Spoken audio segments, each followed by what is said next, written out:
Olá pessoal, daremos início a mais uma aula de Geografia. Dessa vez, vamos estudar blocos econômicos. Vamos lá?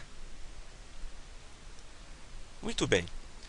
Com a dinâmica do mundo atual, cada vez mais, ouvimos em diversos lugares em nosso cotidiano as palavras economia global, tratados, acordos, livre comércio. Mas o que é bloco econômico? Como são formados? Quem faz parte? Eles podem ser classificados? Vamos ver algumas dessas explicações. O que é, por exemplo? Podemos considerar que bloco econômico estabelece acordos entre países para que haja redução ou isenção de impostos e tarifas com vistas em facilitar o comércio entre os países membros para viabilizar, promover propostas para resolver problemas comerciais. Tudo isso é muito fundamental. Mas, como são formados? Os blocos econômicos são formados a partir de interesses comuns aos países membros. Esses interesses, que vou citar há pouco, um deles é aumentar as exportações, criar condições para que se facilite as importações entre os países, visando, obviamente, o crescimento econômico que se tem pretensão e que se quer formar o bloco. Mas quem pode fazer parte? Na formação de um bloco econômico, se associam países que têm os mesmos interesses, aqueles que citamos anteriormente, além de serem vizinhos, que é fundamental, o que facilita as relações comerciais entre eles. Eles podem ser classificados? Podem, com certeza. Existe uma zona de preferência tarifária, que procura o quê? Tarifas mais baixas em relação a outros países. Então, é uma forma de se caracterizar. Uma outra forma é a zona de livre comércio, onde pelo menos 80% dos bens tem que ter uma taxa reduzida ou isenta. Uma outra coisa são os acordos comerciais que visam a redução ou eliminação das taxas aduaneiras.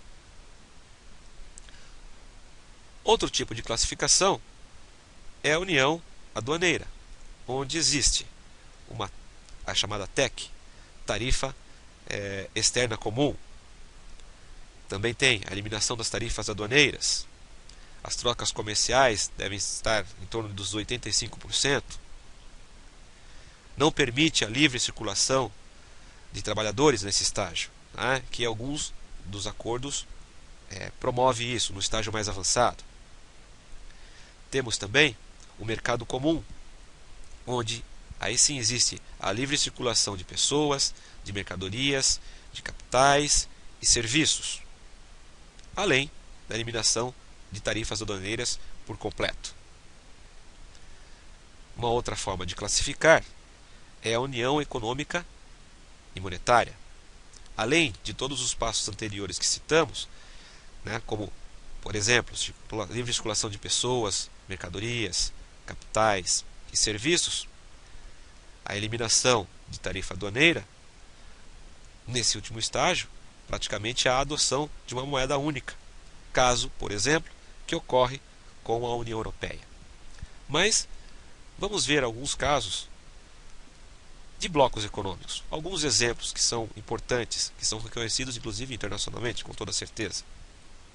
Entre os blocos econômicos existentes, podemos citar a própria União Europeia, como já disse, composto por 28 países a partir de julho de 2013, que entre os países membros estão Alemanha, Áustria, Bélgica, Espanha, França, Itália, Reino Unido, entre outros.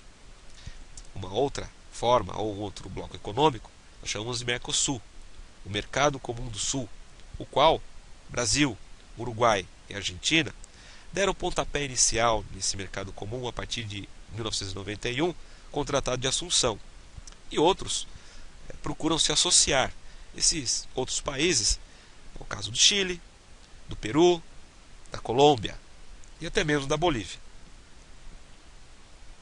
Outro exemplo, podemos citar, é o NAFTA, Acordo de Livre Comércio da América do Norte. Essa criada praticamente a partir de 1994, composta pelo Canadá, Estados Unidos e México. Outro exemplo é a APEC, Cooperação Econômica da Ásia e do Pacífico, já sendo formada ou pensada a partir de 1989 com países asiáticos, além de países americanos e da própria Oceania. Entre eles, podemos citar Japão, Coreia do Sul, Nova Zelândia, Austrália, Indonésia, Tailândia, Canadá. Praticamente 21 membros. Apenas citei alguns. Outros exemplos de blocos econômicos, e seremos mais breve aqui, porque vocês podem fazer estudos, aprofundar os estudos de vocês nos textos, em pesquisas. Por exemplo, é a ALCA, a Área de Livre Comércio das Américas. A ASEAN, uma associação das nações do Sudeste Asiático. E a CEI, Comunidade dos Estados Independentes. Essa, vou falar um pouquinho mais, porque na verdade ela fez parte de uma fragmentação do que nós chamamos de a antiga União das Repúblicas Socialistas Soviéticas, que aconteceu em 1991. E nesse mesmo ano, Rússia, Ucrânia e Bielorrússia deram início a esse bloco econômico. E que hoje existem outras ex-repúblicas que se associaram, que se tornaram membros dessa comunidade, como por exemplo o Cazaquistão, a Armênia e o Turcomenistão. E há outro bloco, a SADC, a Comunidade para o Desenvolvimento da África Austral. Praticamente 15 países, desde 92, procurando consolidar esse bloco econômico, que alguns de seus membros são Angola, África do Sul, Moçambique, Tanzânia e Zimbábue. Vamos fazer alguns exercícios agora. Exercício número 1. A iniciativa para as Américas, lançada pelo presidente George Bush em junho de 1990, se inseria na orientação reformista. A sua meta consistia na formação de uma zona de livre comércio em todo o continente americano, com a exclusão de Cuba. Adivinhe por quê, né? Essa zona de integração econômica é chamada de... Entre as alternativas, temos Mercado Comum do Sul, o Mercosul. Alternativa B, a União Europeia. Alternativa C, Área de Livre Comércio das Américas, a ALCA. Alternativa D, a Zona da Bacia do Pacífico. E alternativa E, a CEI, Comunidade dos Estados Independentes. Sabemos muito bem, essa é uma questão bastante simples, que foi o que é a Área de Livre Comércio das Américas, a ALCA. Vamos para o exercício número 2. No exercício número 2 temos: os blocos econômicos são a mais recente alternativa adotada pela maioria dos estados do mundo para ampliar as suas respectivas relações econômicas. Tal aspecto vem contribuindo para a construção de uma nova forma de regionalização. Assinale a alternativa que apresente a mais importante entre as causas para a formação dos blocos econômicos no mundo contemporâneo. Na alternativa A, temos o surgimento do dinheiro. Na alternativa B, a instalação da indústria avançada em nível global. Na alternativa C, consolidação da globalização. Na alternativa D, transformação do capitalismo financeiro em capitalismo industrial. E na alternativa E, emergência de um espírito mundial de solidariedade. Nesse caso, temos como alternativa correta a consolidação da globalização, porque ela acaba havendo mecanismos que promovem dentro do bloco econômico essa consolidação, que vão sedimentando cada vez mais essa organização no mundo.